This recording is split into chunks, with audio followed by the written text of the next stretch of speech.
dimension of the Philippine-Australian relations present a lot of challenges for intellectual and political discourse. I would like to believe that both our countries are multicultural in character. The Philippines, of course, is divided into a number of geographic and cultural areas, aside from the usual stratification of urban, rural, and Western traditional ways, and of course the historic Christian-Islamic divide. Australia's diversity and multicultural, multiracial society is a result of policy choice and a more democratic, human rights-oriented changes in its governance. Australia was before an earlier white-dominated society, but it has opted since the early 70s to identify with the Asia-Pacific, and this is one reason why it's entangled with some issues with the more ASEAN-oriented countries like Malaysia. The event in 1970 that made Australia direct its focus to Asia rather than Europe was the membership of Great Britain in the common market that made Great Britain considered more European rather than the outer world. So Australia had to learn to find its native roots in its indigenous people and migrants from closer neighbors of Asian stock. Now, the country boasts of a multicultural and multiracial population that rivals the diversity of the United States number-wise in terms of countries and cultural groups in ratio to the total population.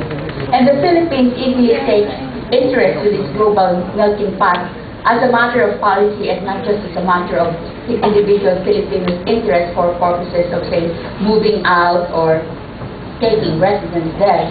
Now, there are non-official tally about 150,000 Filipinos in Australia. Can I have the next slide, please? And this is, of course, nothing compared to the 2 or 3 billion Filipinos that we have in the United States.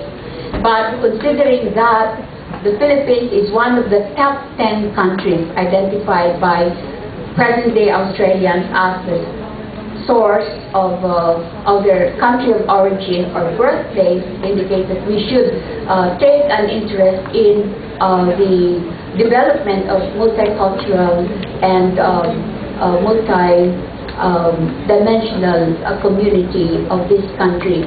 In fact, this has been recognized by the government when in 2002 it commissioned its Department of Immigration and Multicultural and Indigenous Affairs to do consultations with various sectors, religious, the public sector, and community organizations. Official-wise, in a bilateral mode, the Philippines and Australia conduct dialogue towards expanding defense cooperation, including maritime security and military training. Australia identifies as its main threat, of course, the Al-Qaeda forces and its allies, the Jemaah Islamiyah in Indonesia and the Abu Sayyaf in the Philippines. There was a defense cooperation signed in 1995 between our two countries, and this has been upgraded to a security cooperation to jointly combat terrorism and allow military training exercises in those two countries, boost cooperation in intelligence gathering, rescue operations, and exchange of information. This may not yet be widely known, but Australia is now the #1 foreign military provider for our Philippine military in terms of training, and has displaced the United States in this regard. Prime Minister John Howard recently announced about the 10 million Australian dollar support for the country's counter-regional measures over a 5-year period. And this is on top of the 30 million or so Australian dollars for the regional counter-terrorist package. And in the recent state visit of President Arroyo, the status of forces agreement had been signed between our two countries that would hopefully make our military relations in better and more predictable scale.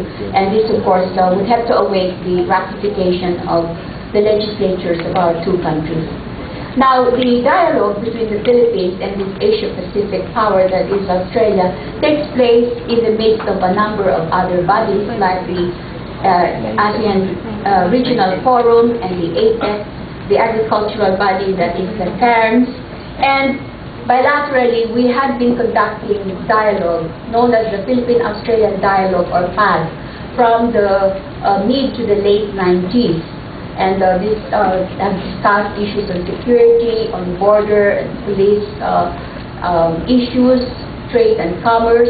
And in 2001, this Australian-Philippine dialogue has been elevated to a ministerial level that meets biennially and is now known as the Philippine-Australian Ministerial Meeting. But despite all these issues and concerns about the countries and the kind of results that will be affected because of the dialogue, it is not sufficient because the feeling is that there is still a greater threat out there, and that is the threat of extremism, the threat of violence in the conduct of political, security, and economic affairs. So this would require a higher and more potent force of cooperation beyond the bounds of politics and economics. And Australia was able to initiate, with the support of Indonesia in 2004, the first regional interfaith dialogue. And this interfaith dialogue is supposed to address the problems that would be created by, multicultural, multiracial interaction. I would like to read part of what the Foreign Minister of Australia, Alexander Donner, had to say about this. Combating extremism demands more than just a security response. It also involves winning a battle of ideas. Empowering the moderate majority in our societies to work together to renounce perverse doctrine of hate and violence is critical to a long-term success in this struggle. Now, to the Philippines' credit, we hosted the second regional interfaith dialogue that was held in Cebu City. There must be something about Cebu why always is a very attractive venue. And in 2006, it brought together faith and community leaders, experts, and civil society representatives from 15 countries of the Asia Pacific. Of course, the conference had the theme, Interfaith Cooperation for Peace, Development, and Human Dignity. And this was held just fresh in the heels of the Philippines' success in presenting a draft resolution before the United Nations on interfaith dialogue that was approved by the UN in its first informal summit on interfaith dialogue.